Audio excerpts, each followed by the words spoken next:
In this lecture, we'll be going over how we can start to create platformer-based silhouettes. I'd like to start off by creating a new file and opening up a 16 by 16 sized canvas. Once we have our canvas set up the way we want, I'll start off by creating a similar head to what we made in the top-down silhouette lecture.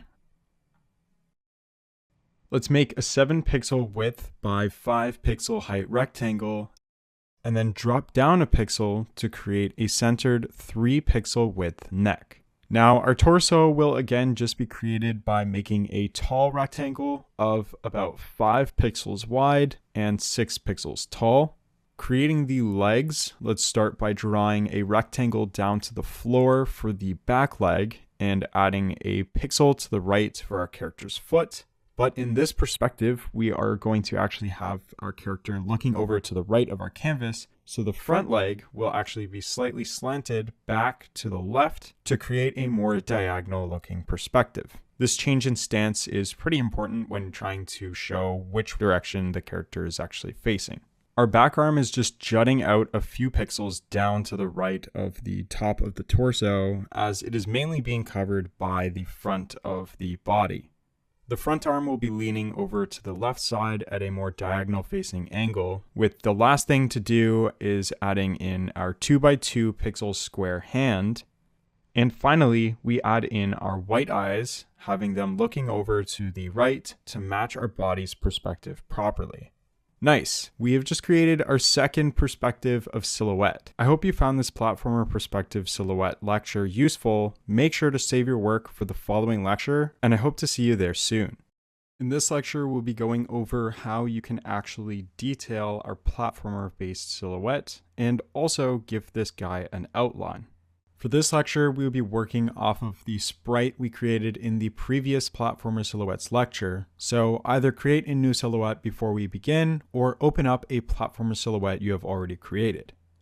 Once we have our silhouette, the first thing I would like to do is color the entire head in our base color so we can add in our shadow and highlight colors where we need it. For a darker color, I will line the entire back of the head in shadow as the back of the head is facing away from the light source. Now for the highlight, I will line the entire top of the front of the head as this is exactly where the light is catching on the character's head. It is the most exposed part of our drawing, so a line across the top will work just fine. Just like in the last detailing lecture, our neck is completely fine the way it is, as our chin will be covering our neck from any kind of lighting. Moving down to the torso, I will color the entire chest and stomach in our base color. Then slowly stripping away the light from the right, left, and bottom of our torso where the light is least visible, we can give a proper form and circular shape to our character's body. The only highlight needed in this case would be 2 pixels in the center of the chest to show the protrusion of the mid-chest area. Now the legs are a little more tricky, having a lot of light on the front sides of the legs as they are facing towards the light, with a 1 pixel highlight on the edge of the foot. For highlighting the legs, we will line the waist, showing our light slowly fading as we move to the left away from the light source.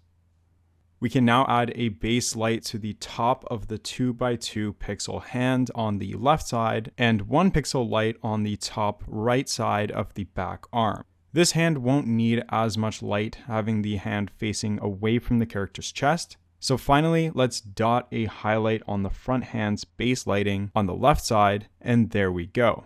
A detailed silhouette in a platformer perspective.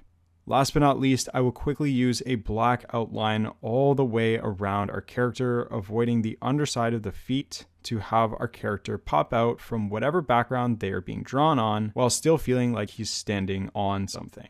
And there we go. That is exactly how we can detail our platformer-based silhouettes.